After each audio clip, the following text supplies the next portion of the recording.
Welcome back to the Single Malt Review as we continue our sojourn through the flagship range from Indian distiller Paul John. We got off to a good start with the aptly named Brilliance in our last episode. Now we're on to Paul John Edited. Yes, and this is the closest thing they really have to a peated offering, as far as I understand. It's definitely what you consider a mildly peated offering, though.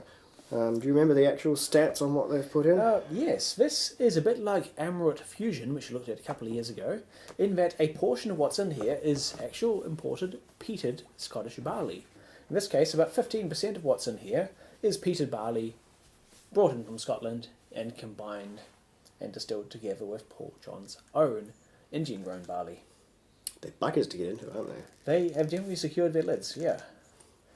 Once again, that was an unchill filtered 46% offering, which are both good numbers or stats to see on a bottle. Getting there. Here we go. Did the same jolly thing too. Left the ring behind. Never mind. Maybe this was a bad batch. I'll let you go first there. Yeah. Matured entirely in bourbon casks. So that's that ppm level of 15. That's low by Islay standards. Peat proportion was 20 to 25 parts. 20 to 25, yeah. And 15% of what's in here was from that barley. Yeah. Even 20 to 25 would be pretty moderate as far as Ireland goes. Take only 15% of that. It's going to be fairly mild, pretty gentle slim, peatiness. Pretty slim stuff. Yeah. But should still be noticeable, and it should be... They didn't say where the peat source was. It'll either be... If it's Islay peat, it'll be Port Ellen maltings. If it's not, it could come from innumerable sources, but again, we should be able to tell. Islay peat is coming up later in the Paul John range, and it's named in particular as Islay peat. So I'm guessing, the fact that they call this simply peated Scottish malt suggests perhaps not Islay. Well, we'll see how we go. We'll see. There's a touch of the Ardbegs to this one. Now, there's a little water in this glass because I rinsed it very thoroughly, and there is an immediate cloudiness. There's a lot going on in there. Once again, yes, huge cloudiness, and there's actually there's visible particulates in here, so that's about as unchill filtered as they come, possibly even unfiltered across the board. We've got all the little bits of floaty goodness in here. Nothing has been spared. And again, I think probably this one's darker than the last, but I still don't think they've gone to the trouble of colouring this one. Still a very youthful spirit. It's a fairly genuine, very rapidly in the genuine looking colour. Astonishing tropical heat of Goa. So let's see what we can find. Well, there's an immediate, nice, sooty, coaly smoke on the nose.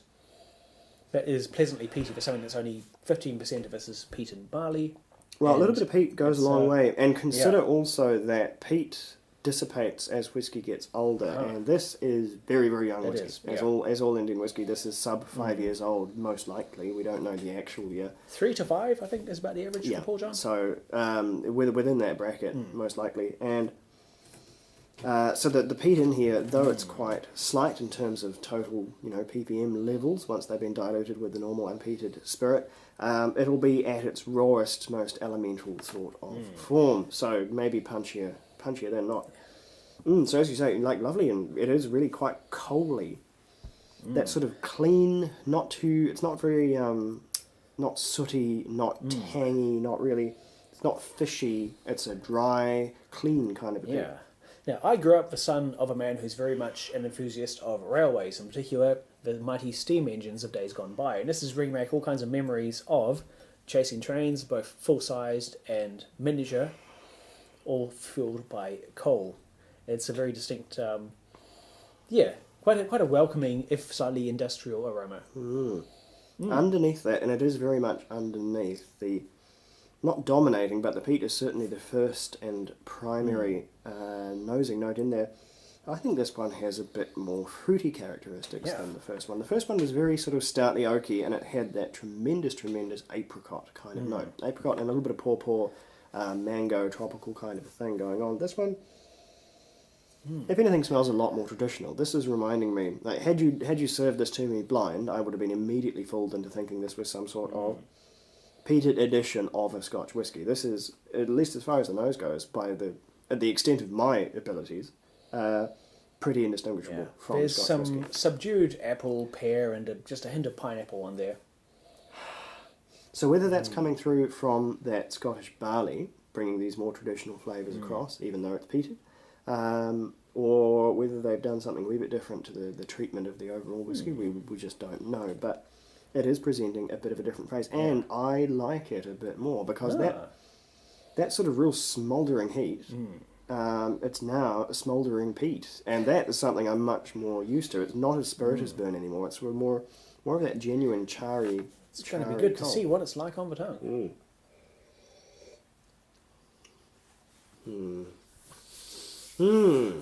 Oh yeah, that peat is there, but it's way more gentle on the tongue than it is on the nose. So what's dominating are those similar fiery and fruity characters which we got from the Paul John Brilliance, as we tried in the last episode. The peat is there. It's lending a sooty, coaly brininess to affairs, but at the same time, there's still big threads of heat and spice and sweet fruits. You know, to me, that's way fruitier than the first one. It's more lush, it's juicier. Yeah. It's a far more sort of mouth-watering style of whiskey. It's less sort of fumy and kind of stuffy than the first one, at least as far as my taste buds. This is much closer to what my mind immediately thinks of when you say bourbon-matured whiskey.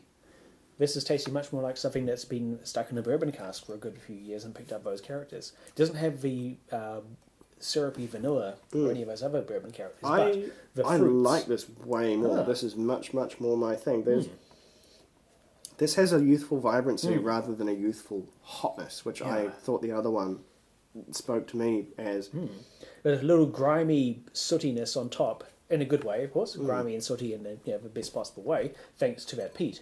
It is harmonising quite nicely. It's an odd juxtaposition, the fresh and vibrant and fruity elements with the peat we're used to encountering in usually older whiskies, not exclusively. This is reminding me more than anything of a really nice Colilo. That peat is carrying a really nice lemon citrus, which is adding this zing and freshness. Yeah, it's definitely bringing out those kinds of young bourbon cask whiskey properties. I think what it's adding is it's adding an acid component, which does a great deal to make it's the difference between a whiskey tasting immature and a whiskey tasting vibrant. Right. If it's got that fruity, mouth-watering acid, then it's vibrant. If it's just got that hot fuminess and doesn't have that sort of fruity, tangy element, then it tastes, to me anyway, immature. And that's the big difference between these two whiskies. This has this lovely, zingy, really fresh, fruity, juicy lemon citrus note to come along with it, which is complementing it crucially compared to the last one. At least as far as my buds have it. Right. Whether that's because it's not an enormous amount of Scottish barley they've used. Whether that's just because this tastes much more traditional to me. This tastes much more like an Islay Scotch whiskey, and I think it is Islay peat they've used. I think this has come out of the malt here has come out of Port Ellen. Right. This doesn't strike me as a mainland Ardmore style peat. It's definitely got a touch of a Cahuilla about it. Yeah, this very facsimiles to a young Islay whiskey. But 85% of the barley in there is the Indian grown variety, and it's carrying all those rich flavours, the spices and the curious earthiness as well. There's less of that sappy, fresh hewn wood that we got with the Brilliance, but it's still as I say, it's much more like what we traditionally think of as a bourbon cask matured whiskey. Yeah. I think was I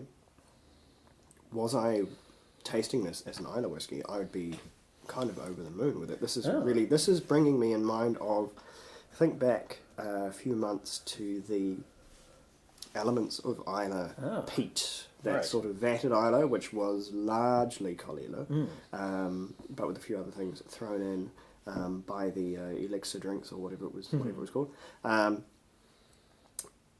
That one was tremendous in a very similar way that this one is tremendous. It had that youthful, almost playful vibrancy to it, and this one really has snagged me in a way that the last one did not. It is reminding me somewhat of the 9-year-old Le Chic from Signatory, which we tried probably back at the start of this year, I believe. A while ago now. Even longer ago than that, yeah.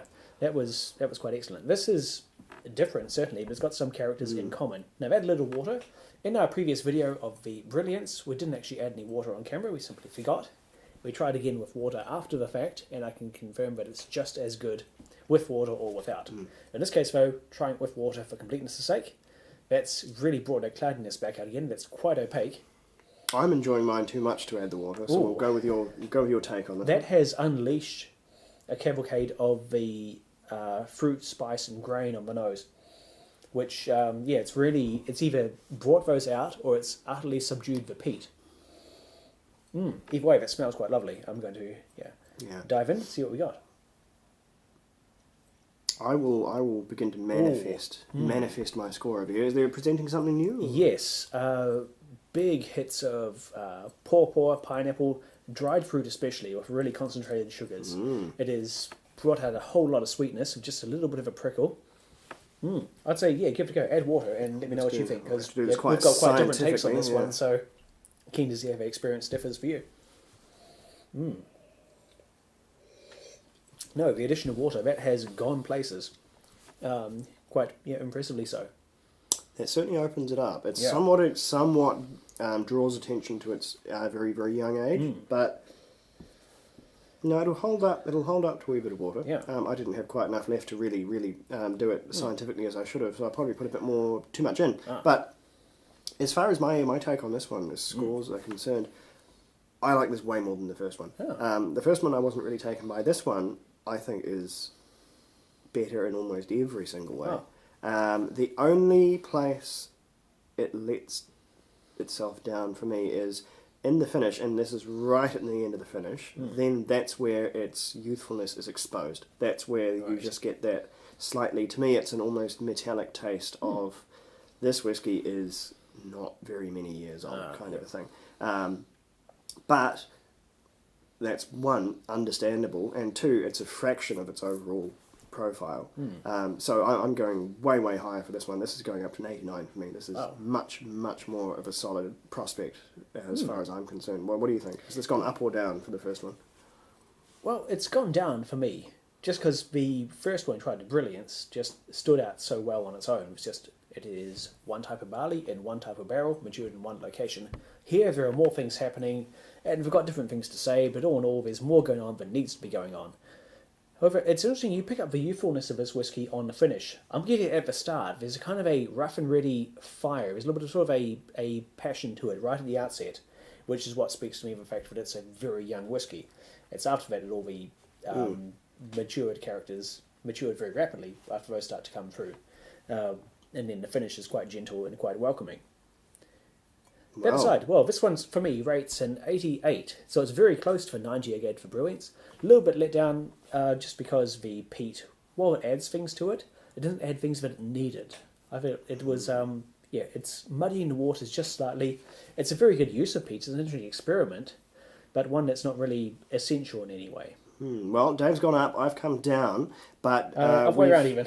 Gone around even. Well, I've gone down in the scores, whereas Tim has. Yes, I've gone up. Yes, but we've sort of met. We've met just about in the middle. So we are through two rather divergent sciences. We are coming together on a result. But there's one more still to go. So stick around for that one. We'll be right back with the what is it? Bold. Edited? Bold. No, this was the edited. This is Bold. Bold coming up. Slide it.